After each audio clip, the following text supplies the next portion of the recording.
terceirização da culpa. Né? Por que a gente não para com essa coisa, meu espetáculo não deu certo porque choveu. Meu espetáculo não deu certo porque estava muito calor. Mas por que o espetáculo não deu certo? Às vezes é porque ele é muito ruim.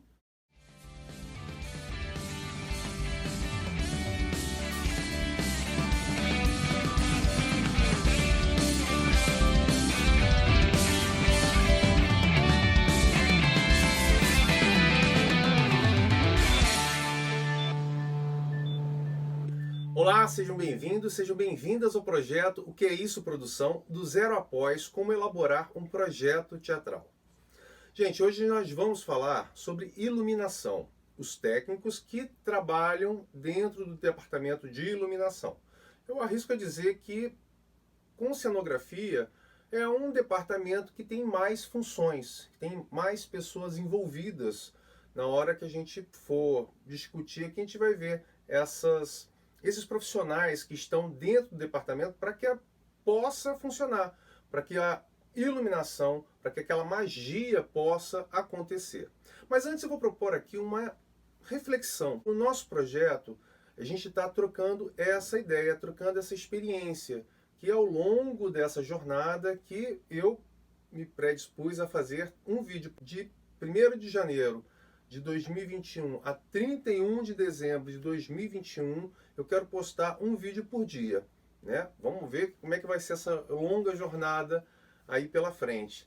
Mas a ideia é justamente da gente trocar essa ideia, da gente trocar essas informações, porque é aquilo que eu falo, a experiência não tem como disponibilizar num arquivo, numa ferramenta, né? A experiência é só conversando e trocando essa ideia mesmo para a gente amadurecer, compartilhar, para que a gente possa mudar o cenário do nosso teatro brasileiro. Atualmente o teatro está numa crise, mas não é por conta da pandemia, ele já vinha numa crise. Hoje eu vim falar sobre a terceirização da culpa. Né? Por que a gente não para com essa coisa, meu espetáculo não deu certo porque choveu.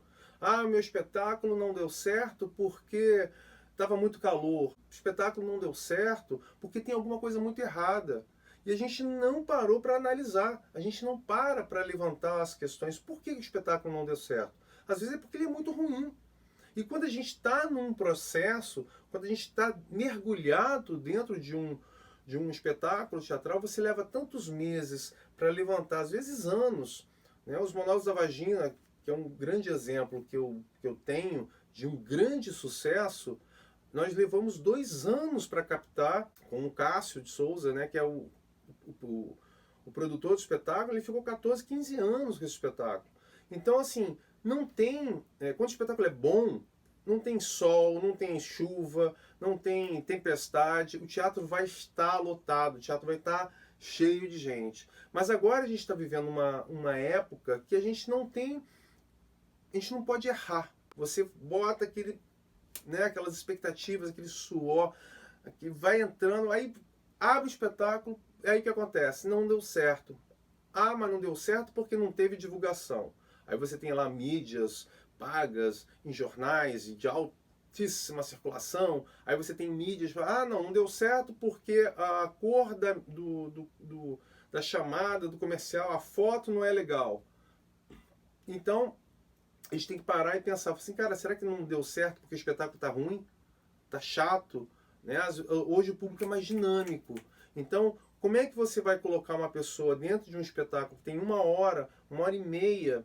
Se a gente tem uma linguagem, as pessoas não têm mais paciência para ficar 10 minutos. Repara numa conversa de bar, você senta um grupo de 6, 8 pessoas, você começa a falar uma coisa. Se você não desenvolver o assunto e não ficar interessante, a pessoa já vira a cara, já muda de assunto, já faz uma outra pergunta, porque a gente está vivendo essa era da velocidade, e é uma era que as pessoas não ouvem mais.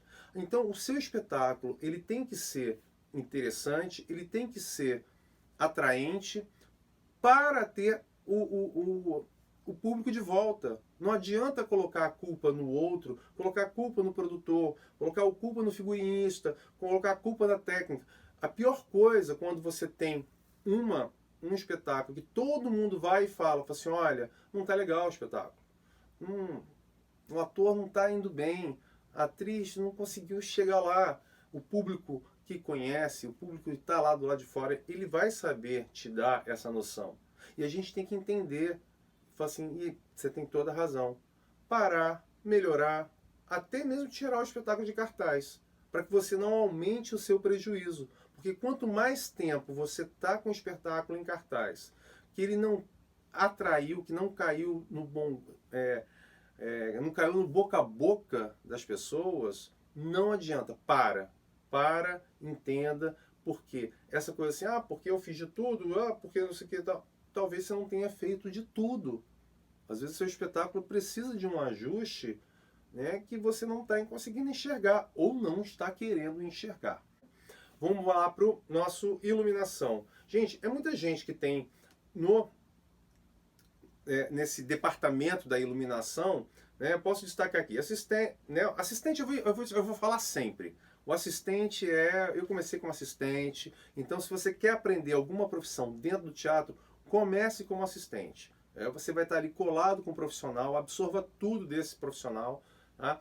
Então você tem os eletricistas, né, porque você está mexendo com luz, está mexendo com energia. Se você fizer uma ligação errada, ainda mais teatro, que trabalha com 220, por isso que tem a lâmpada par, por que ela se chama par, isso tudo a gente vai abordar na nossa turma, que a gente vai ter mais tempo para conversar, para desenvolver as ideias, trocar essa ideia. Tá? Então aqui é muito rapidinho, quero correr aqui para não ficar chato, para não ficar aquela coisa, né? Então eu estou tentando fazer o mais dinâmico possível, mas também não consigo fazer. Aí é uma questão minha, didática. Para quem fez uma academia, eu não tenho como chegar e falar assim, gente, olha só, a iluminação eu quero que bota luz. E vamos para a próxima, tá? Então a gente tenta desenvolver alguma coisinha neste primeiro momento e na turma a gente vai aprimorar, a gente vai mais fundo, mais. Mas vamos voltar aqui. Iluminação. Então você tem os assistentes, você tem eletricistas, você tem os montadores, são as pessoas que vão colocar os seus refletores, você tem os operadores, você tem operador de luz, operador de canhão, você tem operador de videomapping. Agora é a grande questão. O operador de videomapping, ele está para a iluminação ou ele está para a cenografia? É um assunto para a gente discutir aqui. Eu acho que é para a cenografia, mas vamos trocar essa ideia, porque são as novas profissões do teatro. Né? Então hoje eu vou destacar o seguinte, operador de luz. Gente, o operador de luz é a alma da sua iluminação. É a alma, é o coração, é o pulmão, é o oxigênio, é a pessoa que vai dar a sua luz, que vai fazer acontecer a sua luz. A sua luz pode ser belíssima, mas se você não tiver um operador que tenha a precisão, o comprometimento de estar no teu projeto, ali com aquela mão precisa de delicadeza, de suavidade, para fazer as passagens de luz de uma cena para outra, né? Não ficar aquela coisa abrupta. Então eu destaco o operador de luz. Muitas das vezes, quando você não tem muita verba, você acaba acumulando funções. Né? Assim como você acaba acumulando funções com os atores, que acabam dobrando de papéis, você pode acabar dobrando, né? Botar o mesmo operador que faz a operação de luz, vai colocar para operar o som. Às vezes o som é simples, uma coisa que entra lá, um efeito ou outro, e aí você coloca essa única pessoa fazendo essas duas funções. Tá? Porque aí você vai pagar um salário só. Você não vai pagar um salário de operador de luz e um salário de operador de som. É inviável. Dentro de um projeto com pouca verba, é inviável. Se você agora está fazendo o seu planejamento e vai fazer o seu projeto, você está planejando, eu parto sempre do seguinte, eu vou ter todos os profissionais. Então eu coloco operador de som, operador de luz, operador de canhão, operador de videomapping, na medida do possível que você vai fazer um espetáculo que tenha essas necessidades. Né? Eu não vou colocar um operador de canhão se eu vou fazer um espetáculo monólogo num teatro de 50 lugares. Não tem lógica para isso. Nem com a concepção do diretor e falar assim, olha, não dá para ter um operador de canhão num espetáculo de 50 lugares, até porque a verba que, se você não tiver um patrocínio, você não vai conseguir pagar suas contas com um teatro de 50 lugares, né? A conta não fecha. Mas isso a gente vai discutir lá nas turmas. O operador de luz é a pessoa que eu vou destacar aqui neste ponto dos profissionais que estão neste departamento, porque ele é fundamental. Nesses anos todos que eu trabalho com o teatro, eu nunca fiquei na mão, tá? Eu nunca tive que cancelar um espetáculo que um operador tenha faltado, que um operador não possa ter feito o espetáculo, ou passou mal, né? Eu já vi operador indo quase que de maca, de soro. O cara pode estar passando mal, pode estar morrendo, mas ele está lá de soro, ele está lá operando a luz, acabou o espetáculo, ele vai até para o hospital.